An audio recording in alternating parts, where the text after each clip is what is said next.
रात की तारीकी में जब गंगा के पानी पर चांदनी की हल्की हल्की झलक पड़ती है तो एक अजब सा सुकूत छा जाता है। मगर इसी सुकूत के बीच एक ऐसी दुनिया बसती है जो आम इंसान के वहम गुमान से भी बाहर है। ये दुनिया है उन लोगों की जो खुद को मौत के करीब ले आते हैं ताकि जिंदगी को समझ सके। ये लोग हैं अलिफ तांत्रिक, वो जिन्हें देखकर आम इंसान कांप जाते हैं, जिनकी कहानियां सुनकर रूंगटे खड़े हो जाते हैं और जिनकी जिंदगी का हर लम्हा शमशान की आग और जलती हुई चिताहे के साथ गुजरता है। कोई कहता है ये पागल हैं, कोई कहता है ये खुदाओं के आशिक हैं, कोई उन्हें गुनाहगार समझता है तो कोई उन्हें सबसे बड़ा नजात दहिंदा मानता है। मगर सच्चाई कहाँ है? यही हम जाने निकले हैं इस सफर में जो हमें ले जाता है बनारस के 84 घाटों की तरफ, जहां मौत के राज छुपे हैं और जहां जिंदा और मुर्दा का फर्क खत्म हो जाता है। यहाँ हर दिन कोई ना कोई शमशान में जलता है, हर रात कोई ना कोई रूह आज़ाद होती है और उन्हीं रूहों के बीच रहते हैं वो जो खुद को अतांत्रिक कहती है। ये ना तो आम साधु है ना आम पुजारी। उनका मंदिर कोई पत्थर की इमारत नहीं बल्कि जलती हुई चिता है। उनकी घंटियां लोहे की नहीं बल्कि हड्डियों की हैं। उनकी मूर्ति कोई पत्थर की नहीं बल्कि राख में लिपटी लाश है। और उनका सबसे बड़ा अकीदा यह है कि जब तक मौत को छू ना लिया जाए तब तक जिंदगी को समझा नहीं जा सकता। हमने उन घाटों पर ऐसे कई बाबा आहे को देखा। कुछ हंस रहे थे, कुछ खामोश बैठे थे, कुछ चिलम का धुआं अलिफाड़ती हुए आसमान को देख रहे थे जैसे किसी और दुनिया से बात कर रहे हो।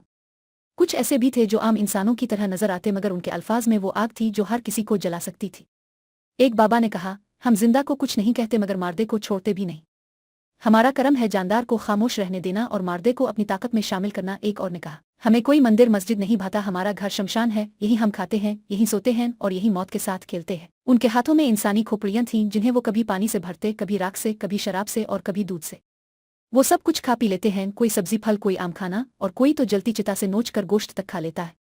एक ने बताया कि इसने अपने ही वालिद की जलती हुई चिता से गोश्त निकाल कर खाया क्योंकि इसे लगा कि जिस्म को ऐसे छोड़ देना बेकार है, इसे अपने अंदर जज्ब कर लेना ही सच्चा अकीदा है। ये बातें सुनकर वो कांप जाती है मगर उनकी आंखों में कोई खौफ नहीं। उनके लिए ये आम बात है क्योंकि वो मौत को जिंदगी का हिस्सा मानते हैं। एक बाबा ने कहा, बेटा ये सब ढकोसला नहीं है, ये सब सच है। हम भूतों के मालिक हैं। अगर तुम मेरे साथ बैठो तो मैं एक दायरा बनाकर तुम्हें दिखाऊंगा कि किस तरह रूहें तुम्हारे सामने नाचेंगी। बस शर्त यह है कि तुम दायरे से बाहर मत जाना वरना ये भूत तुम्हें नुकसान पहुंचा देंगे। उनके लहजे में अजीब सा एतमाद था जैसे वो वाकई किसी और दुनिया के दरवाजे पर खड़े हों। मगर ये सब देखना आसान नहीं। कई लोग कहते हैं कि अगर तुमने ये सब अपनी आंखों से देख लिया तो आ तो पागल हो जाओगे, आ फिर मर जाओगे। मगर उन बाबाहे के लिए ये रोज का खेल है, दिन रात शमशान में बैठे रहना, जलती लाशों की आग में रोटी पकाना, राख को जिस्म पर मलना और भूतों से बातें करना। ये सब उनके लिए इबादत है। कोई उनसे डरता है तो कोई उनसे इलाज करवाता है। कई लोग अपने दुख दर्द लेकर उनके पास आते हैं और ये दावा करते हैं कि वो उनके दुख दूर कर सकते हैं। कोई कहता है कि ये औशकिरण यानी विषकिरण करते हैं, कोई कहता है कि ये अपने इशारे से रूहों को हुक्म देते हैं और कई लोग तो ये भी मानते हैं कि ये भूत प्रेत को काबू करके दुश्मनों को नुकसान पहुंचा देते हैं। मगर सवाल यह है कि क्या ये सब हकीकत है या महज झूम? कुछ बाबा इस बात को मानते हैं कि हाँ, बहुत से लोग सिर्फ दिखावा करते हैं, मगर असली गौर वो हैं जो अपनी जान की बाजी लगाकर मौत के करीब रहते हैं ताकि हकीकत को समझ सके। उनके मुताबिक भूत कोई अलग चीज नहीं है। भूत वही हैं जो कभी जिंदा थे और उनसे डरने के बजाय उन्हें अपने साथ मिला लेना चाहिए।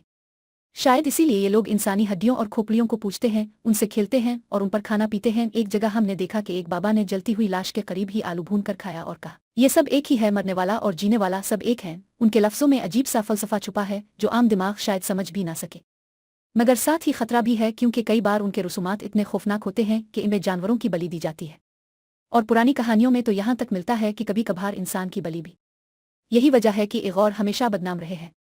कोई उन्हें शैतानी कहता है, कोई उन्हें देवता का पुजारी, मगर उनकी हकीकत अब भी एक राज है। बनारस के घाटों पर घूमते हुए हमने ये जाना कि हर तांत्रिक एक जैसा नहीं होता।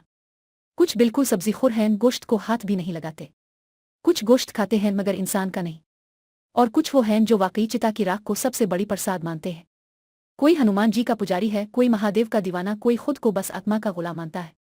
उनकी आंखों में एक अजीब सी रोशनी है, जैसे वो आम इंसानों से आगे देख सकते हों, जैसे उन्हें वो नजर आता है जो हमें नहीं आता।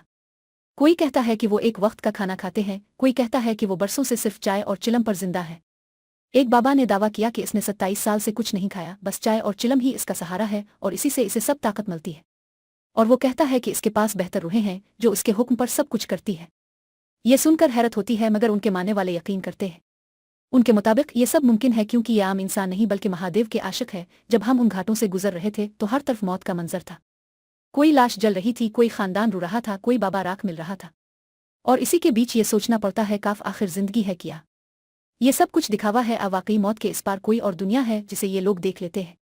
शायद हम कभी ना जान सके, मगर उन तांत्रिक के लिए यही उनकी इबादत है, यही उनका फलसफा है और यही उनकी हकीकत है। اور جب آخر میں ہم نے ایک بابا سے پوچھا کہ ہمیں کیا کرنا چاہیے تو اس نے کہا، بیٹا مت تلاش کرو، مت ڈھونڈو، بس سادھنا کرو، دھیان کرو، اپنے اندر جاؤ، سب کچھ خود ہی نظر آ جائے گا۔ اور شاید یہی سب سے بڑا سچ ہے کہ خوف کے اس پردے کے پیچھے صرف ایک بات چھپی ہے کہ موت کو مان لو، تب ہی زندگی کو سمجھ سکو گے، باقی سب ڈھکوسلا ہے۔